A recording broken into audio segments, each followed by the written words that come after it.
Assalamualaikum warahmatullahi wabarakatuh. Nama saya Niken Puspaningrum, NPM 181111001111, kelas A, semester 5, Prodi PGMI, Universitas Islam Negeri Raden Intan Lampung.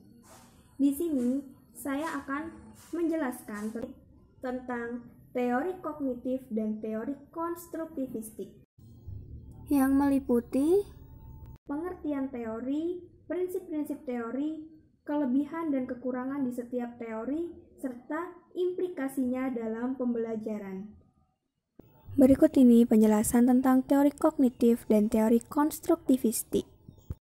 Pengertian teori kognitif. Model belajar kognitif merupakan suatu bentuk teori belajar yang sering disebut sebagai model perseptual. Model belajar kognitif mengatakan bahwa tingkah laku seseorang ditentukan oleh persepsi serta pemahamannya tentang situasi yang berhubungan dengan tujuan belajarnya. Adapun teori kognitif menurut beberapa ahli. Yang pertama, teori perkembangan Piaget. Menurut Piaget, perkembangan kognitif merupakan suatu proses genetik. Artinya, proses berdasarkan atas mekanisme biologis, yaitu perkembangan sistem syaraf. Jadi, semakin bertambahnya usia seseorang, maka makin komplekslah susunan sel syarafnya dan semakin meningkat pula kemampuannya. Yang kedua, teori kognitif menurut Bronner. Menurut Bronner, perkembangan kognitif seseorang terjadi melalui 3 tahap, yaitu tahap enaktif, tahap inkonik, dan tahap simbolik. Tahap enaktif merupakan di mana individu melakukan aktivitas-aktivitas dalam usahanya untuk memahami lingkungan. Sedangkan inkonik yaitu di mana ia melihat dunia melalui gambar-gambar dan visualisasi verbal. Serta tahap simbolik yaitu di mana ia mempunyai gagasan-gagasan abstrak yang banyak dipengaruhi bahasa dan logika. Yang selanjutnya, prinsip-prinsip teori kognitif. Yang pertama, lebih mementingkan proses belajar daripada hasil. Yang kedua, teori kognitif disebut model perseptual. Yang ketiga, tingkah laku seseorang ditentukan oleh persepsi serta pemahamannya tentang situasi yang berhubungan dengan tujuan belajarnya. Yang keempat, belajar merupakan perubahan persepsi dan pemahaman yang tidak selalu dapat terlihat sebagai tingkah laku yang nampak. Yang kelima, memisah-misahkan atau membagi-bagi situasi atau materi pelajaran menjadi komponen-komponen yang terkecil dan mempelajarinya secara terpisah-pisah.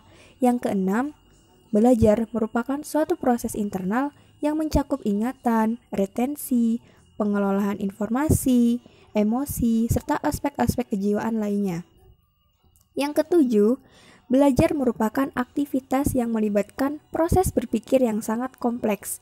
Yang kedelapan, dalam kegiatan pembelajaran, keterlibatan siswa aktif sangat penting. Yang kesembilan, materi pembelajaran disusun dengan pola dari sederhana ke kompleks. Dan yang terakhir, perbedaan individu siswa perlu diperhatikan karena sangat mempengaruhi hasil belajar siswa. Adapun kelebihan dan kekurangan teori kognitif. Yang pertama, saya akan membahas tentang kelebihan dari teori kognitif.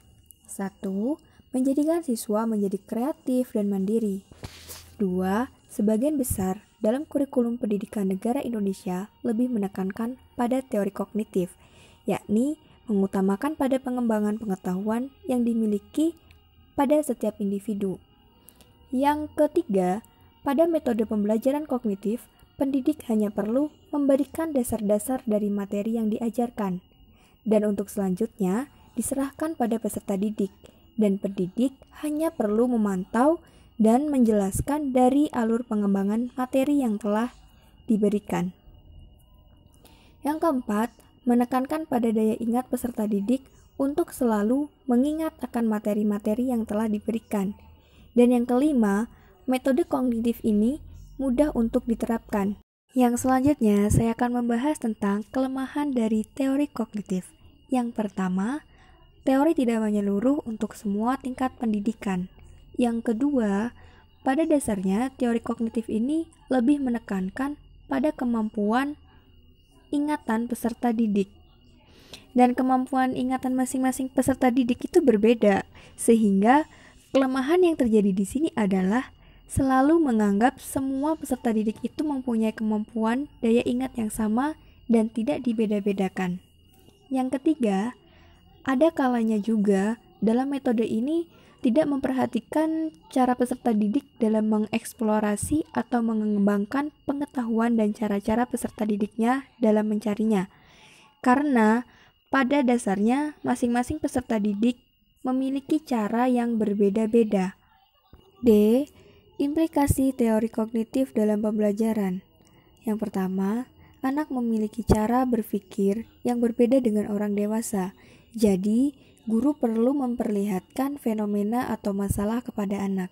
Yang kedua, terutama pada pendidikan anak usia dini dan anak SD, kelas rendah, akan belajar dengan baik apabila mereka memanipulasi objek yang dipelajari, misalnya dengan melihat, merasakan, mencium, dan sebagainya. Pendekatan pembelajaran induktif lainnya akan lebih efektif dalam proses pembelajaran. Selanjutnya, pengertian teori konstruktivistik. Konstruktivistik ini merupakan metode pembelajaran yang lebih menekankan pada proses dan kebebasan dalam menggali pengetahuan serta upaya dalam mengkonstruksi pengalaman, atau dengan kata lain, teori ini memberikan keaktifan terhadap siswa untuk belajar menemukan sendiri kompetensinya, pengetahuan atau teknologi, dan hal lain yang diperlukan guna mengembangkan dirinya sendiri.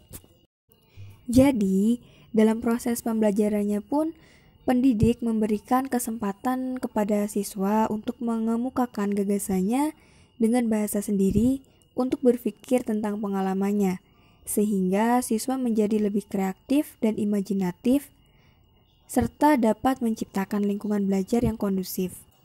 Prinsip-prinsip teori konstruktivistik meliputi yang pertama, pengetahuan dibangun oleh siswa sendiri. Yang kedua, pengetahuan tidak dapat dipindahkan dari guru ke murid, kecuali hanya dengan keaktifan murid sendiri untuk nalar. Yang ketiga, murid aktif mengkonstruksi secara terus-menerus, sehingga selalu terjadi perubahan konsep ilmiah. Yang keempat, guru sekedar membantu menyediakan sarana dan situasi agar proses konstruksi berjalan lancar. Yang kelima, menghadapi masalah yang relevan dengan siswa. Yang keenam, struktur pembelajaran seputar konsep untuk pentingnya sebuah pernyataan. Dan yang terakhir, mencari dan menilai pendapat siswa. Setiap teori pastinya memiliki kelebihan dan kekurangannya. Begitu pula dengan teori konstruktivistik. Yang pertama, saya akan membahas tentang kelebihan dari teori konstruktivistik. 1. Menyediakan peluang bagi peserta didik dalam mengeluarkan langsung ide pemikiran mereka. Yang kedua, menyediakan peluang peserta didik supaya mempunyai motivasi, mendapat rasa keyakinan pribadi, menciptakan ide terbaru berdasarkan situasi tertentu, dan mengerti akan berbagai problematika serta mengatasinya secara tepat sesuai kondisi yang ada. 3.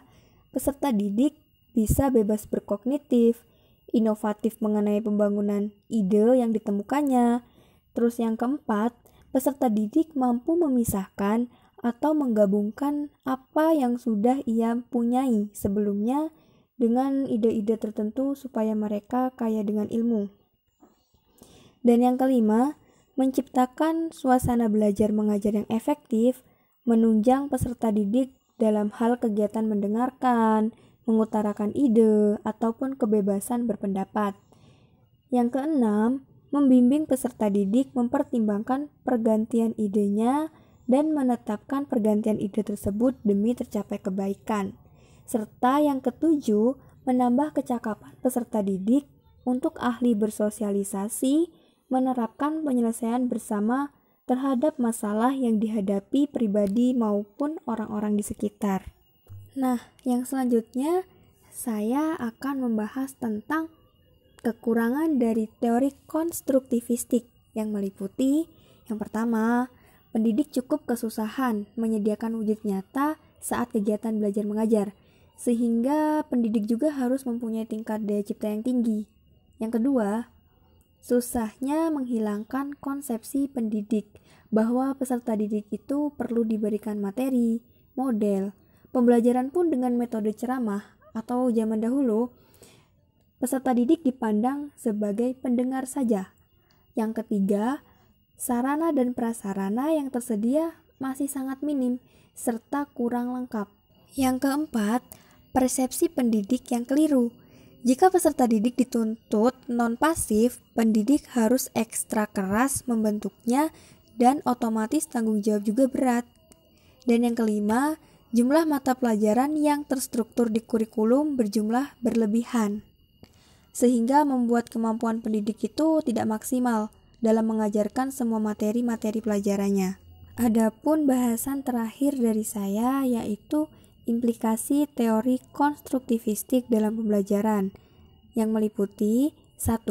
Tujuan pendidikan menurut teori belajar konstruktivisme adalah menghasilkan individu atau anak yang memiliki kemampuan berpikir untuk menyelesaikan setiap persoalan yang dihadapi.